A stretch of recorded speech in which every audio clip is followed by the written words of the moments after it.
Hi there. My name is Ted Smith. I am a relationship coach and a best-selling author, and I'm here to talk to you today about attracting the thriving relationship that you've always wanted. In this video, I'm going to share with you three key components of how you can attract the partner of your dreams. And I'm also going to weave in quite a bit of my own personal story because in my life, relationships have been quite the ride with a huge spectrum of experience, all the way from feeling like relationships were the greatest struggle, the biggest stressor, the biggest drain in my life, all the way to today, where I feel that relationships are the greatest joy, the greatest passion, and just something that I am so lit up about. Relationships are my jam, and it's what led me to become a relationship coach. And I'm so happy that I'm able to share with you how I attracted the partner of my dreams, Tyler, who we've been together for 3 years now. We just got engaged, and it is a relationship that so many elements of which that I wish other people could experience as well in their romantic partnerships. And so I wanted to create this video to share with you how I attracted Tyler into my life and how that can apply to your life as well. I will be talking about my personal experience throughout these videos, and just keep in mind that, I've experienced a quite a wide spectrum, and I imagine that there's going to be elements that I share with you where you can see yourself in my story. And there's also going to be things where there's going to be differences because you and I are two different people. We've had different experiences, different perspectives that have led to this moment of you watching this video. But just keep an open mind and an open heart as to what you hear and see today. I think you'll be able to see yourself in my story and gain a lot from the experience that I've had. So, before I share with you those three key components that I have found to attracting the partner that you've always wanted, I want to share some of my history and my experience with relationships. So, my adult life began with a 15-year relationship that was wildly unhealthy. There was a lot of abuse and addiction and codependency involved in the partnership with that individual. And for a long time, I didn't realize just how unhealthy things were. I thought that what we were co-creating was normal. I thought that, I had been told that relationships are hard work. And so I thought that the fights that we had on quite a regular basis and the stress that we experienced together was to be expected. And I thought that every couple had the same sort of dynamic behind closed doors and that we fit right in. It was a relationship with a lot of tension, a lot of miscommunication, a lot of triggering each other back and forth, um, where the tension would build and build and build until one of us exploded at each other. And there wasn't a lot of hearing each other. I was someone who, I wanted to keep the peace as much as possible because when conflict arose, it did not go well. I did my best to make things better and to recognize my part in things of what I could be doing differently. But it felt like there wasn't reciprocation from the other person in the relationship. And somehow it seemed like everything was my fault. So when I would bring issues or concerns to the table about something that we could work through together, it almost always backfired. And usually ended up being the one apologizing, even if it was something that I had seen that he was doing in the relationship that was causing harm or causing me stress or pain. And there just wasn't really a teamwork environment. And so that taught me that I needed to avoid conflict as much as possible, which meant becoming hyper aware and hyper vigilant for any signs of distress in our relationship, kind of anticipating his needs, anticipating what he would want from me or would not want from me, And it became a very stressful and anxious situation for me where I was like constantly on guard and waiting for the other shoe to drop. Meanwhile, he had a lot of health problems. I didn't realize how severe his alcoholism was. That was another area where I was very much in denial and just kind of ignorance, not realizing how bad the addiction had become and how significantly it was affecting his day-to-day life, his day-to-day existence. And finally, after 15 years of things just kind of getting worse and worse and worse, things hit rock bottom for me when he ended up in the ICU for a week going through alcohol withdrawal. It was a horrific week for me, but it was the wake up call that I needed.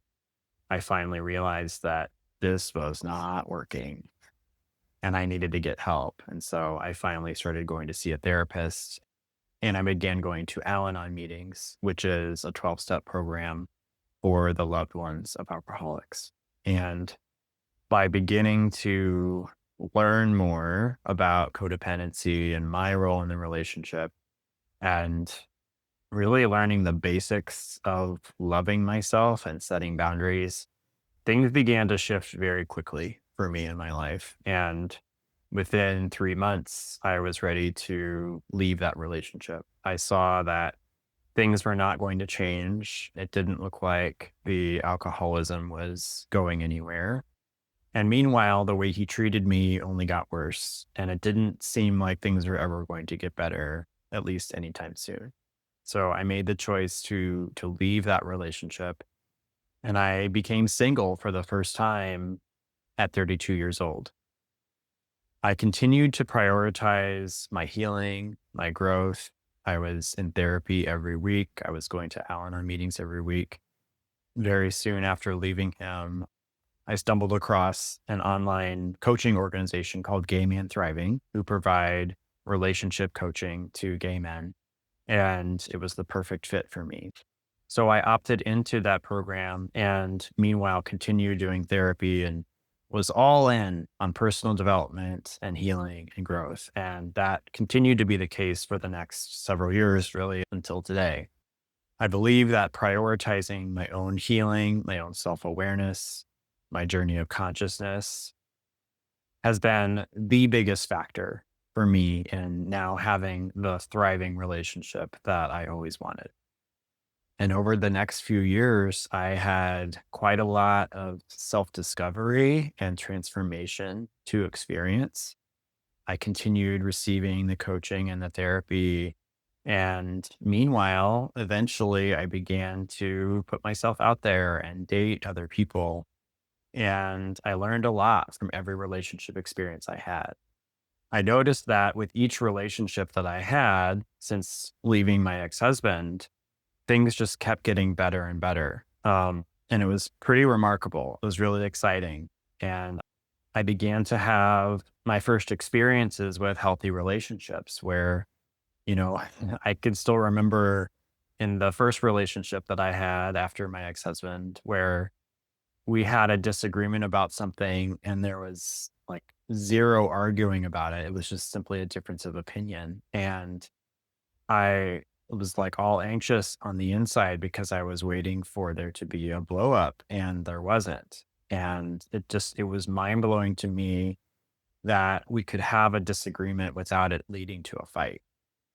And I found that the more I allowed myself to really enjoy these relationship experiences and learn more about the other person while also learning more about myself, and really applying the healing and the growth that I was learning from therapy and coaching into these relationship experiences that I was, having firsthand. Um, that really just kind of launched me into such a place of, beginning to see where relationships were now my greatest area of happiness and joy and success and was feeling so good about where I was when it came to relationships. And as I navigated these partnerships, I learned more and more about what I wanted and what I didn't want. I enjoyed experiencing a couple of short term relationships. One was 6 months and one was 10 months. Um, and, parting ways with each of those men, not because of anything significant or anything blowing up, but simply because we found that we wanted different things. And that was kind of the core reason why each of those relationships ended. And I'm so grateful for both of those experiences. And I also put myself out there on the dating apps and enjoyed a number of dates with a number of different guys and learned from each of those experiences as well in terms of what I wanted and didn't want. And I had a few experiences along the way that really showed me how far I'd come on my journey, how deeply I could trust myself, and how quickly I was able to see red flags when they were popping up. And I really learned to trust my gut and my heart. Really was starting to listening to my body more and more. There was one experience in particular that I had. It was about a year and a half after I left my ex-husband, where I had a 3-week experience with a man, and red flags started to go off pretty quickly. And I saw that I needed to end that relationship experience because of the way that things were going, the lack of communication, the lack of willingness to hear me, and things like that. And it led to some pretty significant experiences actually with that individual when he crossed some pretty firm boundaries that I had set in terms of not talking to each other anymore. But ultimately, the greatest gift that I got from that experience was that 3 weeks into knowing this individual, my gut was able to talk to me and to help me pick up on those red flags. Whereas before it had taken me 15 years to see all those things so clearly. And so that was such a huge win for me. It wasn't necessarily pleasant to go through an experience, but I'm so grateful that that happened because it showed me how much I could trust myself now and that I was safe with myself. I could know that I could just experience and put myself out there when it comes to dating, and I'm not going to get hurt anymore because I have myself. So all of these experiences, some were super joyful and amazing, and others were more challenging, but they all really led me to this place where I felt ready for something bigger and a partner where, things kept getting better and better. And I'm like, I don't know how much better things can get, but like, I want to know what that is and I'm ready for it.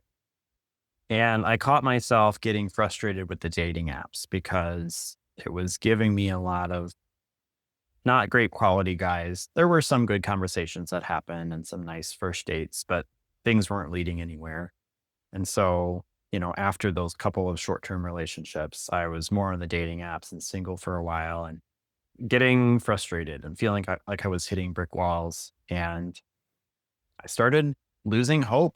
Like I wondered if a great relationship was really in the cards, either for me at that time or ever. I didn't know who would be out there. And another thing for me was that, I had been on a healing journey for several years at that point, and I knew that I wanted someone who could operate at a similar level as me, where we could have the conversations about healing and spirituality and consciousness. And I knew that I wasn't willing to settle for anything less than that. I certainly didn't want to go back to anything that I experienced long ago with, abuse and codependency.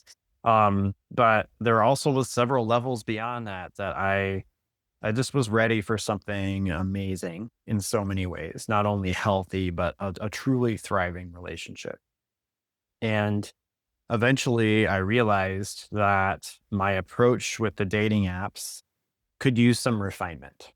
So here I was at that point, I had already opened my business as a relationship coach. I had published my book, and I saw myself allowing myself to fall into some of the traps that I hear so commonly when it comes to being on the dating apps of like just kind of mindlessly swiping left and right while I'm watching TV and allowing myself to get frustrated and brought down and kind of having this annoyed and frustrated energy when I'm going through the apps. And I realized eventually that like that attitude is not energetically, it's not going to bring into my life what I'm wanting. Like, of course, I'm getting all these repeat profiles of guys that I keep saying no to. And of course, I'm getting these one word or no response conversations on the apps or first dates that don't go anywhere. Like it all made sense. And I realized that there was an opportunity for me to approach the dating apps and dating in general with greater intention and to have more fun with it because I knew that dating could be fun, but I was allowing myself to get pulled down into some, frustrated and angry energy. So I made the decision to only get on the apps when I could like devote my full focus to it, to stop doing it while I was on TV, watching TV, and to enjoy myself and to have fun and to laugh at the ridiculous things that happen because, to be honest, that shift did not change the lack of responses from guys or the one word replies. Like that all remained the same, but I started having more fun with it and making it a more joyful, exciting experience for myself. And once I made that decision to make that flip, it was literally within a week that Tyler's profile popped up for me on Tinder. I swiped right and we were a match. And from the first messages, like I intuitively could tell that there was something special here. Within the first couple days, we had so much in common already. And there just was such a great energy in what I was seeing from him. And he felt the same way from me. And there's so much about our relationship that I could go on and on about and gush about because I'm so proud of what we have co created. And I'll share quite a bit of what I see being helpful for co creating a thriving relationship in the next video as well. But for purposes of this video, I wanted to really share my journey for what led up to attracting the partner that I had always wanted. Because choosing that person, that partner that we want to spend a lot of time with for the long term is such an important choice and plays such a huge role in how we co-create thriving relationships. If you're wanting a healthy and thriving relationship, it's so important that you choose a partner who also wants that and is willing to do what it takes to maintain that and to co-create that together. So now that I've walked you through my experience, I want to share with you the three key components to attracting the partner that you've always wanted and to create that thriving relationship. I've already touched on a lot of these three key components in the experience that I've shared, but I want to really boil it down for you so you can hear what those things are. The first key component is healing the wounds and the traumas that attract and create unhealthy relationships to us in the first place. We all have trauma. We've all experienced things in our lives, especially in childhood, that really shape how we think, what we feel, how we show up in the world, how we decide to interact with other people. And those traumas lead to thoughts and behaviors that don't necessarily serve us. And they end up creating patterns that can lead to unhealthy relationships. So things like people pleasing, for example, where so many of us have learned to put others' needs ahead of our own and to make sure that other people are happy, but at the sacrifice of our own happiness and our own peace. There's nothing wrong with being generous and being loving and wanting to do wonderful things for other people. But it's important to recognize whenever we're doing that at the expense of our own sanity, our own health, our own happiness and peace. And so that's a perfect example because one of the key components to healing those wounds from the past is beginning to love ourselves more. Self love was such a foreign concept to me for a long time. I had grown up in an environment where I had learned to put other people's needs ahead of my own. So, of course, I attracted a partner where all of my focus had to be on the other person. Taking care of myself, taking care of my body, and mind and heart were just not things that I really knew how to do or knew that I should do. And so it was an important key thing for me to learn to really love myself, to show love for myself. Healing our trauma also means feeling our feelings, allowing ourselves to feel the emotions that we have present, not thinking about and intellectualizing the emotions, but to really feel the energy in our body. There's a physical sensation that comes along with fear and sadness and anger and embarrassment and guilt and all the other emotions that we can experience. And to allow ourselves to express how we feel and to understand ourselves is so important.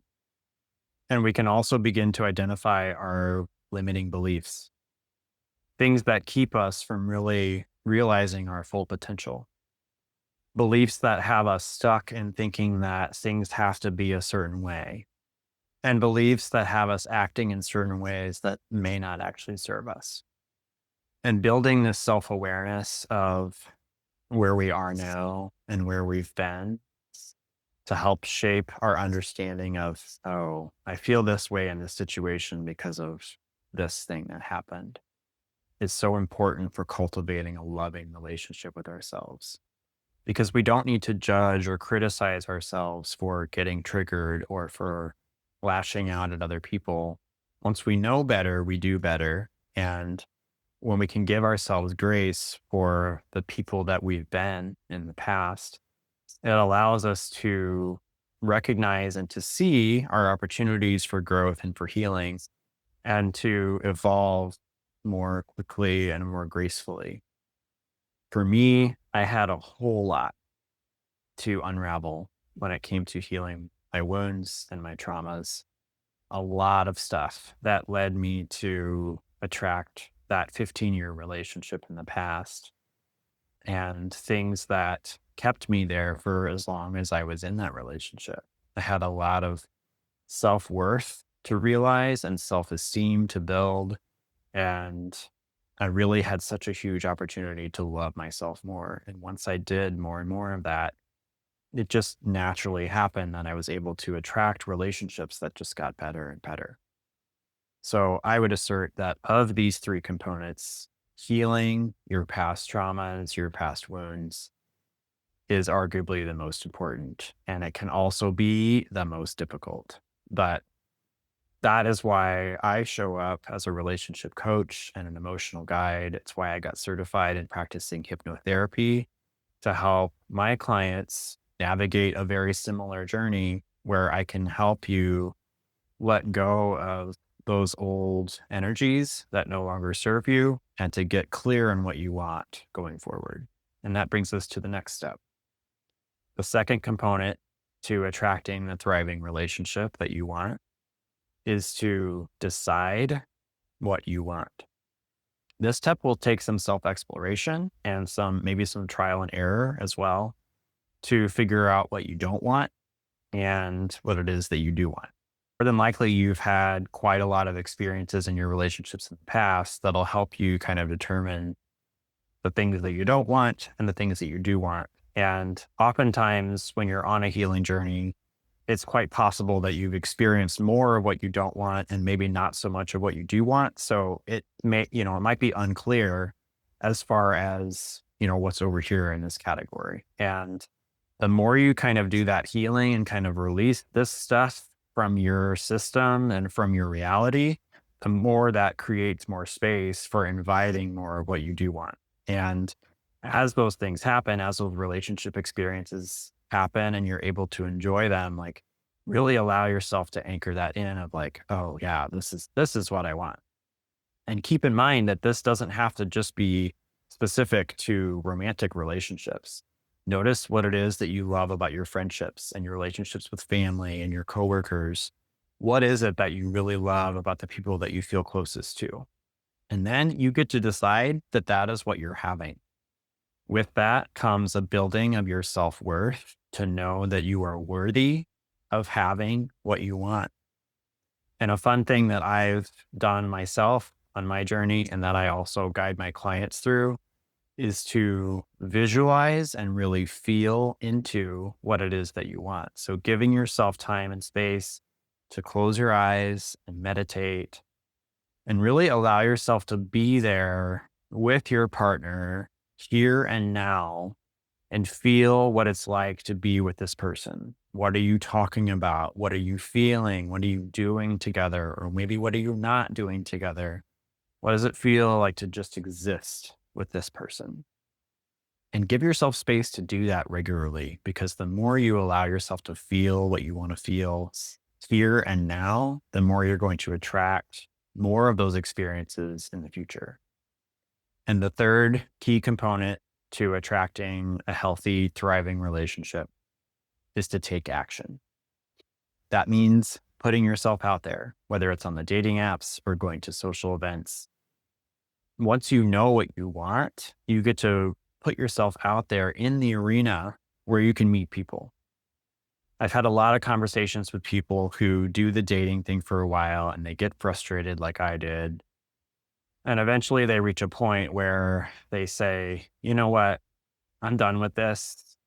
If it's meant to happen, it'll happen. And I'm just going to sit back and let this Prince Charming or Princess Charming come to me.